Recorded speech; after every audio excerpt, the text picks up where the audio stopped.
And we begin with late-breaking developments in a mass shooting that has left a Gilbert community in shock and people across the country talking. Thanks for choosing us. I'm Steve Irvin. And I'm Stephanie Hockridge. New details just coming in just a few minutes ago. The suspected shooter, J.T. Reddy, and also killed yesterday his former girlfriend, Lisa Mederos, her daughter, Amber Mederos, Amber's boyfriend, Jim Hyatt, and Amber's daughter, Lily. We have live in-depth coverage. Hatzel Vela has reaction from the families of the victims. Angie Holdsworth talked to those who knew the suspected shooter, J.T. Reddy. But we begin with Corey Rangel at police headquarters, where we just received an update. And Corey, some new developments here and some specifics from this case coming in from police. Stephanie, police say that this was not a planned attack, that it was a domestic violence case that quickly escalated. They also announced today, just a short time ago, that police have been out to the home previously on another domestic violence call earlier this year. Lisa Mederos, the homeowner and one of the victims killed, called police and told them that her boyfriend, J.T. Reddy, choked her. The problem, police say, is that she waited 6 months to make the call. They had no probable cause, so no charges were filed in that case back in February of this year. Now, today we also have learned that police found some powerful weapons inside the home. According to ATF agents, they found 6 anti-tank grenades, which would have had to have been fired from a grenade launcher. ATF agents did not find one of those launchers, but because they are military-type weapons, it is a crime just to have the grenades. We also learned more about 2 55-gallon drums at the home. I'm told they contain rainwater and acetone, a chemical found in many household products. They do not believe the containers were connected to the shooting in any way. Now, just a short time ago, police also revealed details about the frantic 911 call made from the home that led police to this devastating crime scene. We did get a call from inside as an argument was taking place. The caller in this case, and we believe it's going to be Lisa Mederos, stated that she needed police to respond to the household, that there was a domestic violence argument going on, and that she needed police to respond. Towards the end of that call, there were shots fired, and the phone line went dead.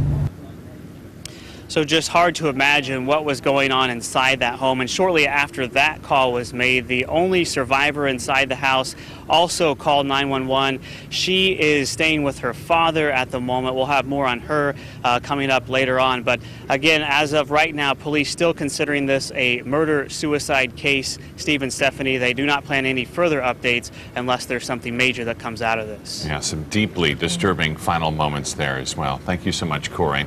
And our in-depth coverage continues now with Hatzel Vela, who has been talking with those who knew the victims. Yeah, and Hatzel, you talked to a man affected personally by this shooting because he lost both a daughter and a granddaughter in this shooting. What did he have to say?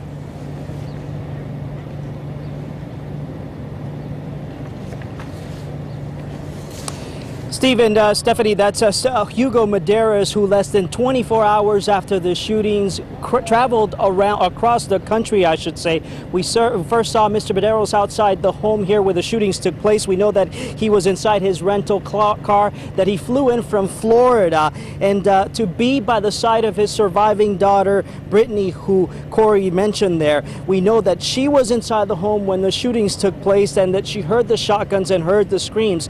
Mederos, by the way, is the father of the 23-year-old Amber, grandfather to little Lily, and then the ex-husband to Lisa Mederos. Understandably, Mr. Mederos asking lots of questions this morning. First question, why? Why? You ask God why. And after that, what if? We also talked to friends of the family who are telling us that they're in the process already of planning a vigil. That's happening on Saturday night. Steve and Stephanie?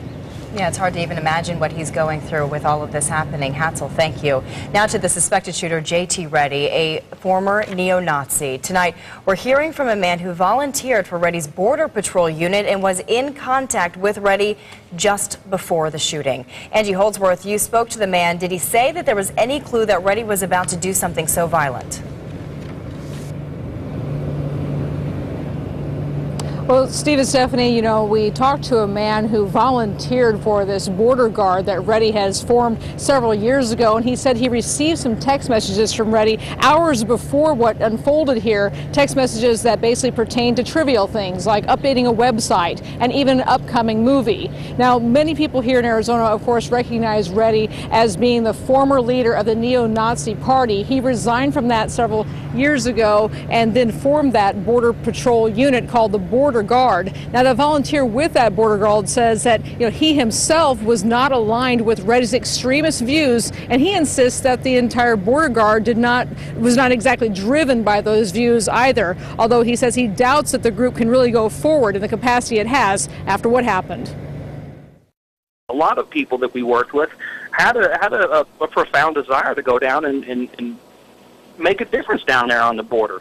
You know, as much as horrible as this is, J.T. Reddy has saved lives down there at the border. He has pulled immigrants out of the desert and given them water. The nobility of that is definitely going to be crushed under the weight of such immense grief and tragedy that happened. Now, of course, critics of that controversial border guard insist that that is a hateful group, and it was one that was directly hateful towards Mexicans who are there trying to cross the border or there along the border. And so for them, it's always going to be that hatred that will be in question as far as what that hatred may have had to do with what happened here. Steve and Stephanie. All right, Angie, thank you. And you can stay with ABC 15 and ABC15.com for continuing coverage on the Gilbert shootings investigation. At 6 o'clock, the ABC 15 investigators look into J.T. Reddy's gang affiliations. Again, that's coming up at 6.